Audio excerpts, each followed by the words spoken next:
All right, so welcome back, and hopefully you're just coming from the normal strain video. And in this video here, we're going to be talking about shear strain in engineered systems or in bodies and structures, or just anything. Really, anything is a structure, but it's so normal strain deals with elongation or contraction of a body.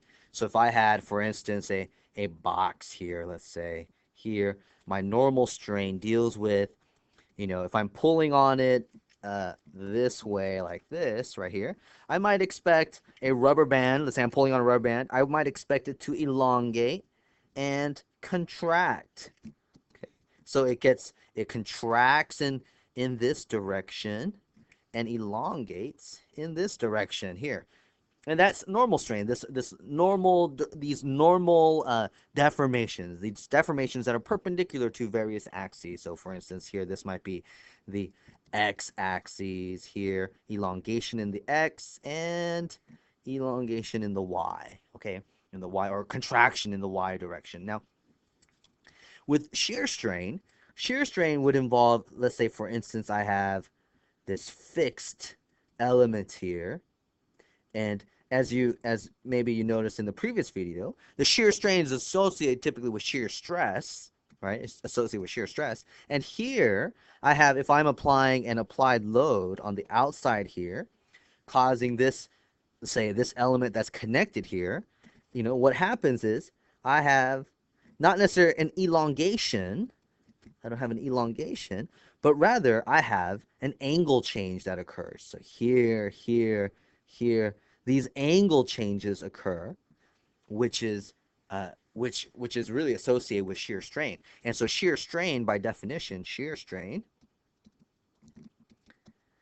is the angle change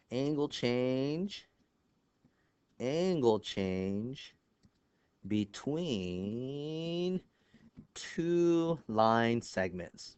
Okay, and so if I look at a body, or a structure that's I have some structure.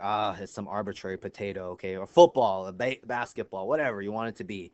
It can be a beam, right? It's everything you want it to be, right? It's a dream come true, okay.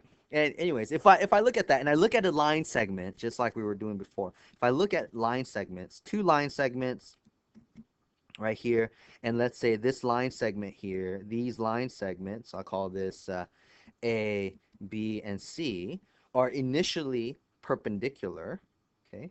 Initially perpendicular, which is pi over 2 in radians right here, this line segment, okay? And it has, let's say, these axes here. We'll say it has like a x and y axes or something. X, y, okay? Then I apply load on this body here. Here, let me use a different color. That just looks confusing. It looks like my body has horns and would be evil, but no. Okay, so here let's use oh shoot, let's use yellow. Can you even see that? Yellow. Yellow. Okay, so here is X, here is Y, and that is that's orange, and I'm spending too much time on color. Okay, so here X and Y right here. And then I apply loading to this body, and it deforms. This, it stretches, elongates, and now I have this new A prime, a new B prime, A prime, B prime, and C prime here. And and really what's happened is that I've had all these external loads being applied to this. Let's say call it like bam, like this, and maybe something like this, some force, a line load, a pressure, whatever. Okay, so all kinds of things happening to my external body that causes deformation. There are normal strains here as well as shear strains. And when I look at this segment here, this AB, I notice this angle now.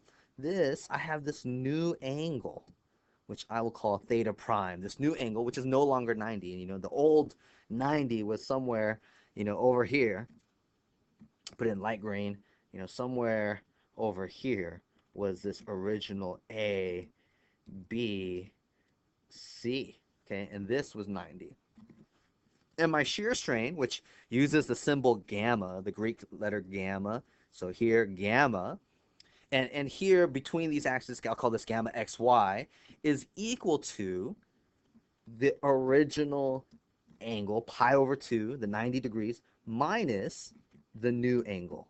Okay, it's a change in angle that occurs, and this is typically in units of radians, and you can do, also you can convert it into degrees if you wanted to later. So you would have, in degrees, it would be, pi over 2 is 90 degrees minus theta prime in degrees. Okay, in degrees. But this right here is really the common equation that's used, the shear strain, pi over 2 minus theta prime. And as you can gather from the equation, as you can gather from this equation here, if my angle or my shear strength, my external loading causes this angle to close up, or let's say theta prime is less than pi over 2, then my shear strain is positive. Okay, so it's like my angle from 90 degrees is closing up, and or if theta prime is greater than pi over 2, then my shear strain is negative or less than 0, and which means that my angle, or my this, this 90 degrees is opening up, is becoming greater than 90. Okay. And really, just like before, these line segments, they're exaggerated. We want to be able to look at this at a specific point. And so this line segment represents this very tiny point that's not visible to that. It'd be like a dot, like that point right there. All right, so we would say the shear strain at that point.